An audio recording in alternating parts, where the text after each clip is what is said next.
Shalom, para pemirsa di seluruh tanah air atau di mana saja saat ini Anda berada. Senang sekali rasanya kita dapat berjumpa kembali untuk mempelajari tentang firman Tuhan. Para pemirsa yang kami kasihi dan kami cintai, sebelum kita memulai acara ini, biarlah kita boleh untuk berdoa yang akan dipimpin oleh Bapak Pendeta Egulton. Mari kita berdoa. Kami memohon hikmat akal budi pengertian daripada Tuhan, supaya pelajaran ini benar-benar dapat mengubah pola pikir kami, mengubah hati kami, supaya kami tahu rencana Tuhan yang sangat indah, rencana keselamatan, supaya kami boleh memilih Yesus sebelum terlambat. Terima kasih atas Rohul Kudus Tuhan yang boleh mengajar kami, meyakinkan kami, dan memberikan kemenangan bagi kami melawan segala jenis dosa dan kejahatan. Sertai kami dalam acara ini ya Tuhan, kami sudah berdoa dan bersyukur dalam nama Yesus, Juru Selamat kami. Amin. Amin. Baik para pemirsa, terima kasih kepada Bapak Pendeta Gultom sudah membuka acara kita dalam doa Pak Pendeta. Ya. Gimana Pak Pendeta hari ini? Kabarnya sehat? Sehat, Bu. Ya. Baik para pemirsa, senang sekali rasanya kita akan meneruskan pelajaran kita mengenai firman Tuhan ini. Dan tanpa terasa di tahun yang baru ini, menjelang di tahun 2015, kita sudah memasuki pelajaran yang ke-65 dengan judul Kuasa Memilih yang keempat. Pak Pendeta, kita akan mulai acara ini dengan pelajaran kita untuk hari ini ya Pak Pendeta ya. Ya. Baik Pak Pendeta, dalam pelajaran hari ini ada yang perlu saya tanyakan ya Pak ya. Bagaimana Pak selanjutnya kalau kita mempunyai peranan hak memilih yang diberikan oleh pencipta kita kepada setiap manusia? Baik Bu, terima kasih. Jadi Tuhan pada mulanya telah mencipta kita manusia beda dengan binatang, dengan burung, dengan ikan. Karena Alkitab katakan kita dicipta Tuhan berupa gambar ilahi, peta ilahi. Ya. Artinya di dalam diri kita manusia ada yang disebut pola pikir yang bisa membuat kita mengerti hal moral, hal keselamatan, pertumbuhan di dalam tabiat Tuhan. Pengertian akan seperti ini tidak dipunyai oleh binatang, tidak dipunyai oleh ikan, hanya manusia. Itu makanya dikatakan manusia dicipta bagaikan peta ilahi. Nah, di dalam gambaran peta ilahi inilah Tuhan memberikan kepada kita hak memilih, hak menentukan. Ini disebut manusia itu dicipta Tuhan merdeka, berhak menentukan pilihan sendiri. Tidak bisa dipaksa Tuhan kita, diberi kebebasan, pilihlah. Nah, ini namanya diberikan kepada manusia. Jadi oleh kuasa memilih ini, manusia dapat bertumbuh terus, menjadi lebih baik, menjadi lebih sempurna, akhirnya bisa semakin sempurna di dalam kehidupan yang kekal itu. Nah, inilah yang diberikan Tuhan kepada manusia yang tidak diberikan kepada makhluk-makhluk lain. Oke. Ya, dengan kejelasan Bapak Pendeta tadi bahwa kita diberikan hak untuk memilih ya Pak ya. Otomatis kita akan bertumbuh yang Bapak katakan tadi. Nah, untuk bertumbuh ini ya Pak ya, sampai di mana sih Pak pencapaian pertumbuhan yang dimaksud oleh Tuhan bagi umatnya yang percaya itu? Nah, di sini kita melihat bantuan penjelasan dari roh nubuat. Jadi Tuhan yang mencipta manusia ini sempurna, diberi juga kesempatan untuk bertumbuh, terus bertumbuh untuk masa yang kekal, hingga kita terus dapat memantulkan tabiat Khalik menjadi lebih sempurna. Nah, ini dijelaskan dalam buku Education. Buku Education ini halaman 13. Katakan Bu ya, saya baca ya. Silakan Pak Pendeta. Cita-cita Allah bagi anak-anaknya adalah sesuatu yang lebih tinggi daripada apa yang tertinggi yang pernah dipikirkan manusia untuk dicapai. Jadi apa itu? Lebih tinggi daripada yang tertinggi yang pernah dapat dipikirkan manusia. Apa itu? Dikatakan di sini, kesalehan seperti yang dimiliki oleh Allah, keserupaan dengan Allah adalah tujuan yang akan dicapai. Disebut dalam bahasa Inggris, godliness, godlikeness is the goal to be reached. Keserupaan dengan Allah adalah sesuatu hal yang akan kita capai. Jadi satu pendidikan yang tidak dapat diselesaikan di atas dunia ini akan diteruskan dalam kerajaan surga. Satu pendidikan yang sama tingginya dengan surga, sama luasnya dengan alam semesta. Oh, itulah tujuan Tuhan memberikan kepada manusia itu akal budi, kemampuan moral yang bisa diberikan oleh Tuhan dalam satu pertumbuhan yang terus menerus menjadi seperti Tuhan. Nah, itulah tingginya cita-cita Tuhan bagi makhluk manusia yang dicipta dalam gambar dan peta ilahi itu.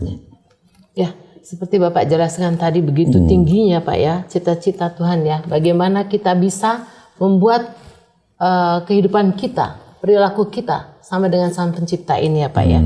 Jadi sekarang yang pertanyaannya Pak, apa sih Pak hubungannya pengertian seseorang yang akan hal-hal rohani ini dengan pencapaian tabiat Allah yang sangat suci? Nah, untuk mencapai tabiat yang tinggi seperti itu, Tuhan memberikan penjelasan, informasi melalui firman-Nya, melalui roh nubuat.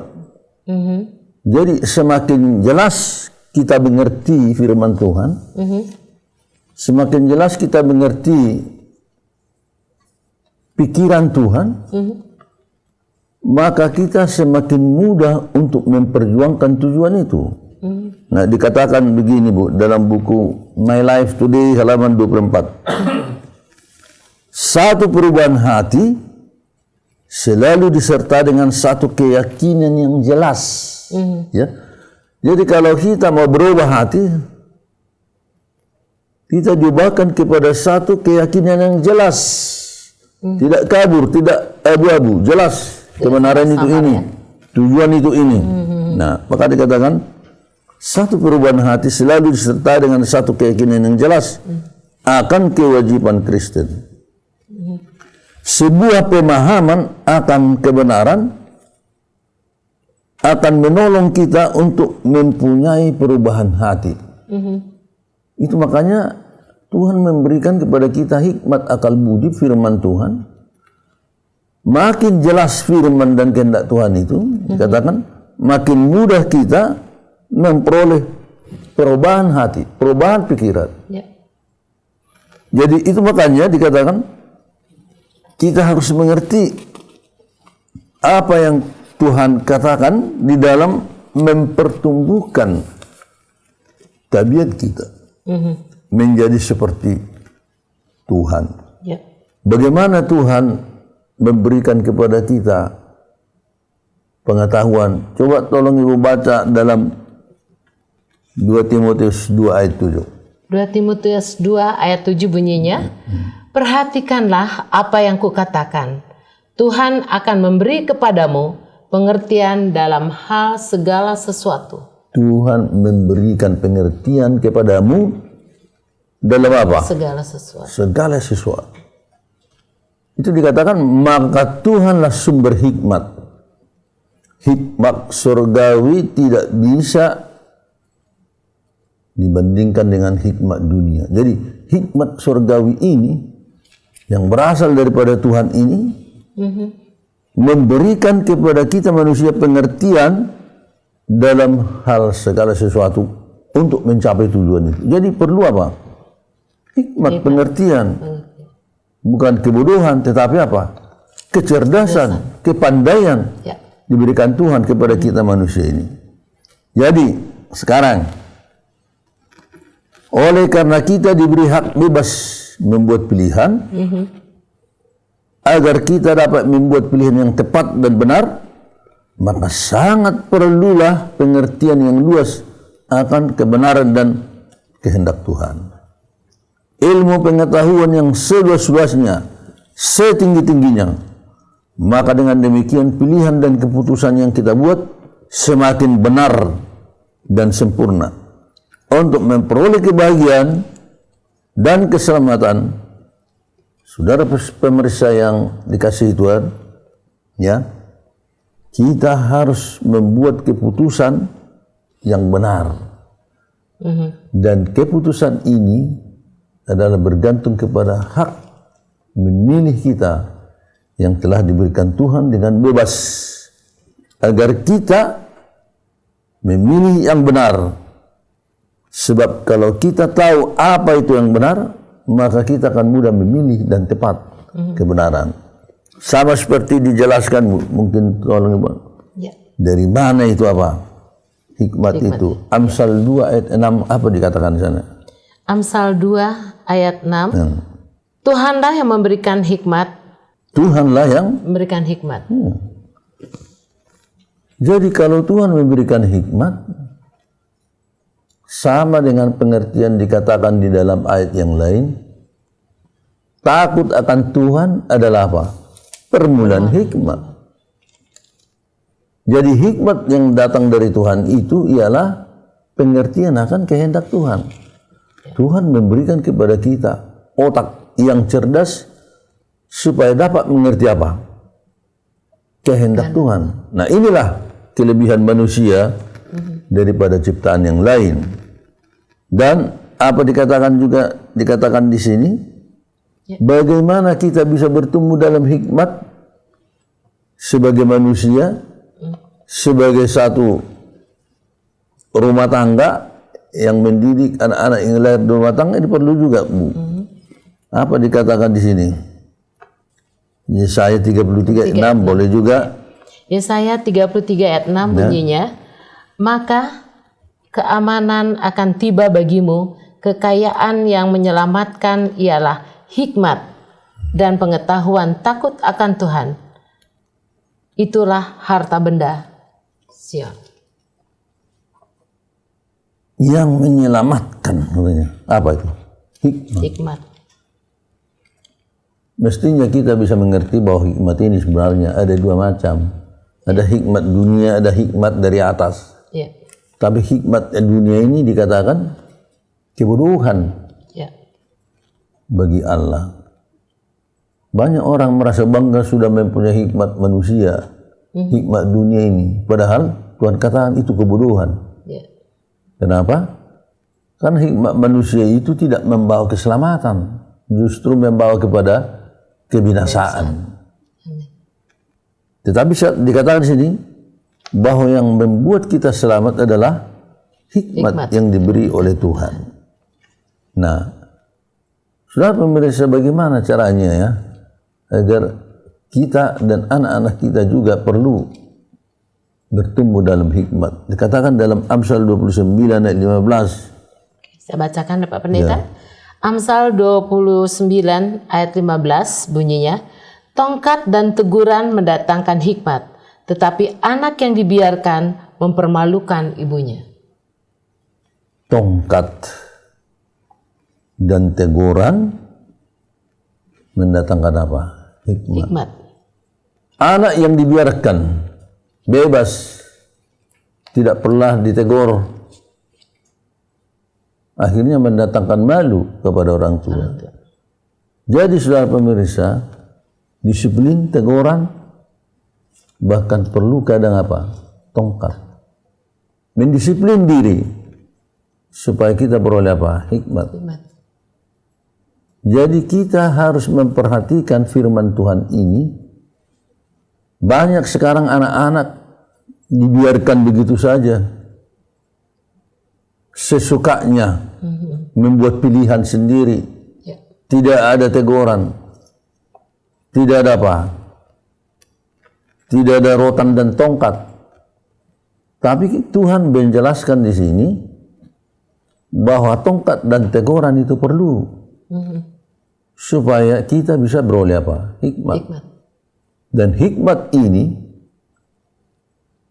membuat orang bahagia, panjang umur, sejahtera.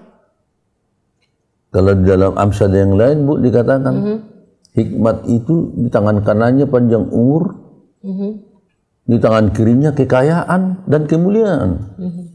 Itu hikmat dari atas. Tetapi datanglah hikmat dunia ini, dijelaskanlah apa artinya hikmat dunia, memuaskan diri, senang-senang, mencari kepuasan. Nah, ini bedanya hikmat dunia dengan hikmat dari atas itu. Jadi, saudara pemirsa, kalau kita merasa kurang hikmat, bagaimana caranya? Jadi, di samping teguran dan rotan, dalam buku Yakobus ada satu nasihat bagaimana kita beroleh hikmat. Yakobus 1 ayat 5. Ya, saya bacakan Pak Pendeta. Silakan. Yakobus 1 ayat 5 bunyinya, tetapi apabila di antara kamu ada yang kekurangan hikmat, hendaklah ia memintakannya dalam iman, dan sama sekali jangan bimbang, sebab orang yang bimbang sama dengan gelombang laut yang diombang-ambingkan kian kemari oleh angin. Orang yang demikian jangan mengira bahwa ia akan menerima sesuatu dari Tuhan, sebab orang yang mendua hati tidak akan tenang dalam hidupnya. Nah, sini jalan. Firman Tuhan mengatakan, kalau ada orang merasa kurang hikmat, bagaimana? Minta doalah. Dan meminta ini jangan dengan apa katanya? Bimbang. Jangan ada pikir bimbangan. Jadi meminta hikmat ini harus dengan sungguh-sungguh. Ya, sungguh-sungguh. Bagaimana arti sungguh-sungguh? Tidak ada kebimbangan, tidak ada keraguan. Di sini dikatakan orang yang mendua hati. Apa artinya mendua hati? Bimbang. Sebelah, ya, pincang kan? Ya. Tidak terus mantap dan yakin, oh Tuhan pasti beri. Ya. Jadi itulah yang disebut dengan iman. Iman itu sebenarnya adalah satu hal yang pasti dengan apa yang kita harap. Ya. Dikatakan kalau dalam bahasa Inggris, faith is being sure of what we hope for. Sesuatu yang pasti akan apa yang kita harap. Di dalam iman tidak ada kebimbangan, tidak ada keraguan, kekhawatiran. Percaya sudah apa yang Tuhan katakan. Saya percaya Tuhan akan memberikan hikmat. Mintalah, kan begitu. Ya. Jadi hikmat ini yang dimaksud, ya, saudara pemirsa, bukan hikmat dunia ini supaya jadi kaya, terkenal, termasyhur, bukan. Hikmat ini adalah hikmat dari Tuhan yang memberi janji keselamatan di dunia ini dan di dunia yang akan datang. Jadi tujuan hikmat dikatakan adalah tujuan daripada Tuhan pencipta kita itu, yang dikatakan tadi, godliness, godlikeness is the goal to be reached. Itu tujuan yang tertinggi, menjadi seperti Tuhan di dalam tabiat, di dalam kehidupan dan akhlak. Inilah tujuan hikmat yang dari surga. Tapi Pak Pendeta, saya tertarik sekali dengan kata tadi, yaitu dengan mendua hati. Itu mungkin perlu kita fokuskan sekali, Pak. Mendua hati ini yang sebenarnya yang bagaimana nih, Pak? Mendua hati, kalau boleh kita katakan, itu adalah kebimbangan. Jadi tidak satu hati, dua hati jadi bimbang. Apa penyebab kebimbangan dalam hati kita manusia ini? Kenapa bimbang? Sebenarnya kebimbangan adalah musuh daripada iman.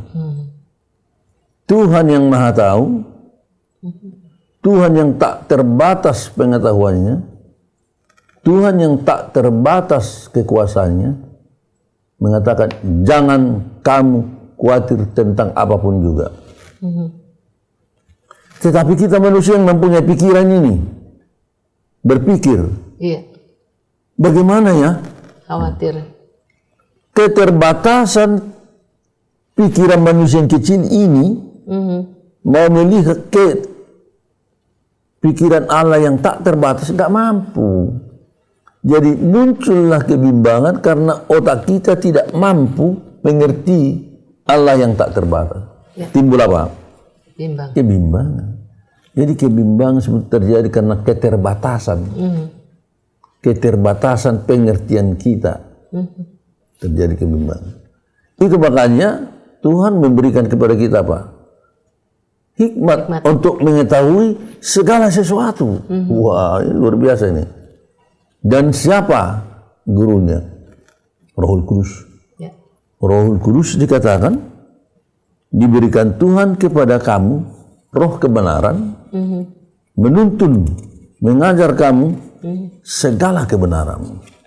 Jadi dengan adanya pimpinan Roh Kudus ini, manusia di dalam keimanan, kepercayaan kepada firman, bisa bebas dari segala apa? Kekhawatiran, kebimbangan, atau mendua hati tadi. Itu makanya dikatakan oleh kuasa Rohul Kudus ini, ya tentunya kita minta dengan sungguh-sungguh supaya diajar kita, dituntun kepada yang apa? Yang baik dan benar. Apa penjelasannya, Bu, tentang tuntunan Tuhan kepada kita? Tolong Ibu baca Yesaya 30 ayat 21. Ya, saya bacakan Pak Pendeta. Ya, Yesaya 30 ayat 21 bunyinya, dan telingamu akan mendengar perkataan ini dari belakangmu. Inilah jalan, berjalanlah mengikutinya, entah kamu ke kanan atau kamu ke kiri. Nah, coba ya. Tuhan memberikan kepada kita petunjuk. Malah dikatakan di sini suara. Kita bisa dengar suara Rohul Kudus. Dikatakan di sini tadi, akan mendengar perkataan dari belakangmu. Ini jalan, berjalan mengikutinya. Kapan kamu kanan, kapan kamu apa? Ke kiri. Kiri. Saudara pemirsa, pernahkah saudara membuat keputusan yang salah? Saudarakah pernah menyesali keputusan Anda pada hari-hari yang lalu? Tapi ingat,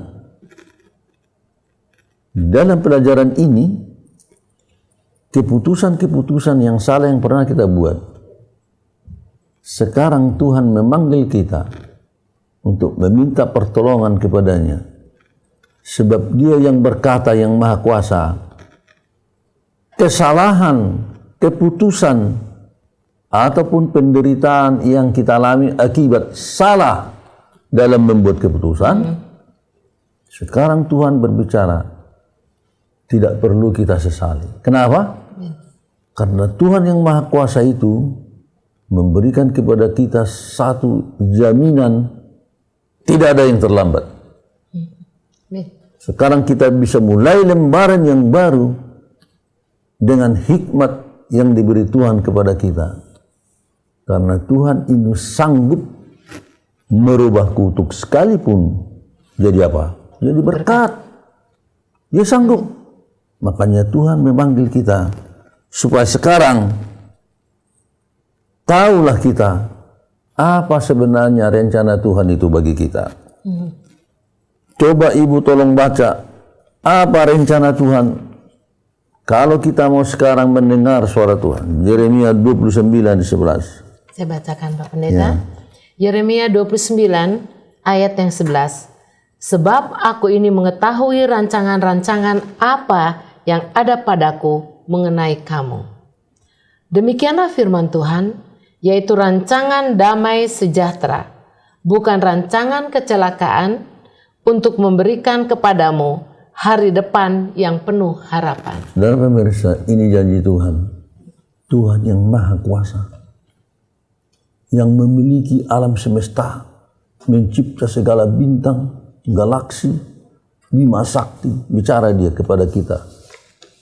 Aku mempunyai rencana bagimu. Bukan rencana jahat, tetapi rencana indah memberikan kepadamu masa depan yang penuh dengan pengharapan. Saudara pemirsa, apakah kita mau sekarang mendengar suara Tuhan, membuat keputusan yang benar? Keputusan ini adalah hak kita pribadi, tidak bisa diganggu Tuhan. Tetapi Tuhan memberi kepada kita penjelasan, informasi, hikmat, akal budi untuk memilih yang apa? Yang benar, yang tepat, yang akhirnya keputusan itu membawa kita kepada keselamatan, kebahagiaan yang kekal. Itulah janji Tuhan bagi kepada kita, supaya kita menggunakan hak pilih kita kepada apa? Kepada yang benar, setuju dengan kehendak Tuhan. Semoga pemirsa pelajaran ini menggugah hati kita sekarang, membuat satu keputusan yang benar. Belum terlambat. Amin. Belum terlambat. Kita katakan kepada Tuhan, tolong Tuhan berikan aku kekuatan membuat keputusan untuk menerima jalan-jalan Tuhan. Dan saya memohon dengan sangat, bisikkanlah lebih keras suara Roh Kudus mengatakan, inilah jalan, berjalan terus, kanan, kiri, jalan terus. Itu yang penting. Kita doakan supaya Tuhan bisa memberi kepada kita pengertian, kepandaian di dalam memilih yang tepat dan benar. Karena Tuhan sudah memberikan kepada kita apa? Hak memilih, bebas memilih dan menentukan. Semoga pelajaran ini boleh menolong kita untuk benar-benar saat ini membuat keputusan hanya yang setuju dengan kehendak dan kebenaran Tuhan. Amin. Terima kasih Pak Pendeta. Para pemirsa yang kami kasihi dan kami cintai, begitu luar biasa pelajaran kita hari ini. Biarlah dengan pelajaran ini dapat memberikan kepada kita lebih banyak mengetahui tentang suara Tuhan, firman Tuhan yang sangat luar biasa, yang selalu memberikan kepada kita untuk hak memilih. Tapi kami yakin percaya para pemirsa yang pada hari ini melihat acara ini dapat memutuskan untuk kita dapat selalu mendengar suara Tuhan. Baik Pak Pendeta, pelajaran kita indah sekali pada hari ini.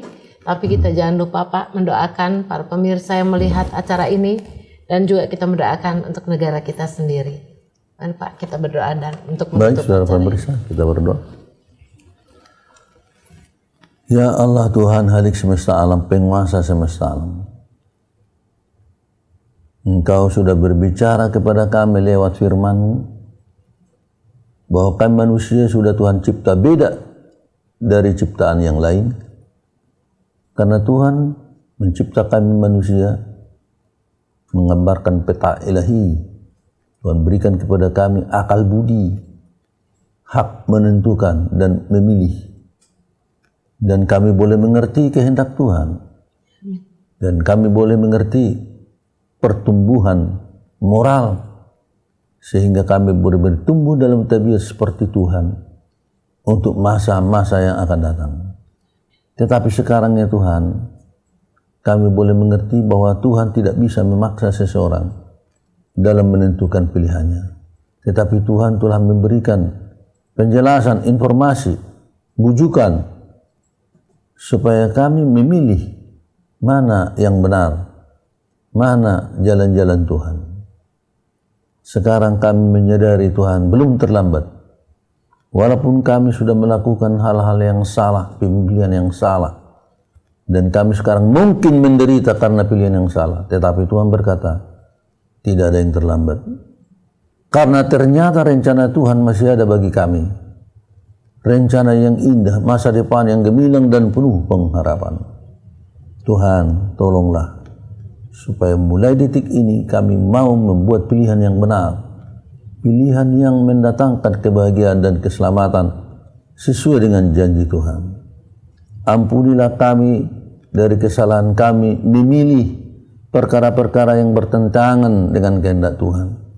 Tetapi kami berdoa supaya Tuhan memberkati semua kami, semua pemirsa membuat pilihan yang tepat mulai saat ini, karena Tuhan mempunyai rencana yang indah, masa depan yang penuh dengan harapan. Tolong ya Tuhan, karena Engkau telah memberikan kepada kami Rohul Kudus Tuhan, menuntun dan mengajar, membisikkan kepada kami jalan-jalan-Mu yang benar itu. Ampuni ya Tuhan segala salah dosa kami, kuduskan kami daripada segala kejahatan kami oleh kuasa darah Yesus Kristus. Sekali lagi kami juga berdoa bagi negara dan bangsa kami. Berikan ya Tuhan kepada mereka hati yang mau mendengar suara Tuhan, supaya mereka juga boleh memimpin bangsa negara kami ini kepada jalan-jalan keselamatan, jalan kesejahteraan. Dengarlah Tuhan seruan kami sekedar kemurahan-Mu. Kami sudah berdoa dan bersyukur di dalam nama Yesus Juru Selamat dan penebus kami. Amin. Kasih Pak Pendeta.